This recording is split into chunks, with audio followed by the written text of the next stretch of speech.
Well, the 15 degrees that was seen in central England back on Sunday is certainly a distant memory. The snow is falling as I speak here in central Scotland, thanks to colder air pushing in the wake of a frontal system. If you had the chance to look at last night's post, I did say that the 850s would cool substantially on the backside of the frontal system, and then that should support sleet and snow even down the low levels here. Struggling to accumulate, the ground is quite wet, but this current heavy snow shower may be trying to kind of lay down a slushy coating.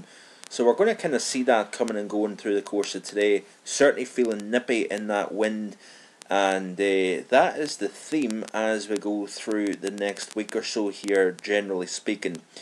The North Atlantic Oscillation is firmly positive, therefore we're going to continue to see the westerlies dominate the pattern. High pressure, low pressure, high pressure, low pressure. You know the script by now, and we're going to maintain that, I think, as we go forward. Now, there's enough Arctic air within the mid-latitude flow that we are seeing, of course, some snow, like we're seeing today, and that looks as if that's going to be the case as we go forward. This system will push through. We're going to pick up a northerly flow, feeling rather bitter in that northerly wind during the course of Thursday and Friday. High pressure will try to build in, so therefore Thursday night and the Friday clear skies, lighter winds, we're going to probably see quite a widespread frost, and of course with the snow on the ground we could see temperatures maybe 6, -7, -8 degrees possible. Then we're going to see another system coming in Friday night that may have some snow on the leading edge thanks to cold air in place. That will push through, and then we're going to see more blustery showers and that rather cold feel to things overall. So we're not really going to see much of a settled pattern in the next week to 10 days. Now you can see here, this is off the GFS ensemble, the 5-day 2-meter temperature increments. Upcoming 5 days, not looking too bad. We're seeing slightly below average in some places. Notice the warmth over particularly Eastern Europe. In fact, it's been very, very mild indeed. We've seen cooler conditions across Scandinavia.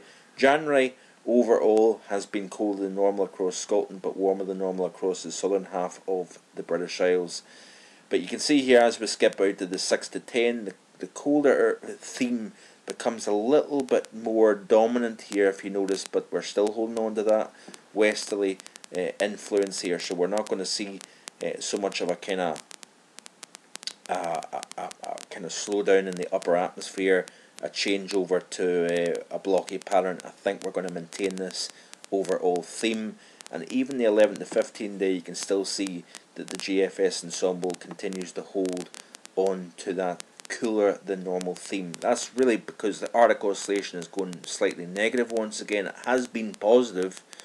It's going to go slightly negative. It's going to release more colder into the mid latitudes, and of course with the westerlies continuing, these areas of low pressure will entrain cold air from Canada, Greenland, Iceland, across over the UK, bringing a mix of rain, sleet and snow, even the low levels here. So overall, the continuation of this unsettled theme continues as we push into the final month of meteorological winter. Hope you have a great day, and I'll be back hopefully in the next few days. Bye for now.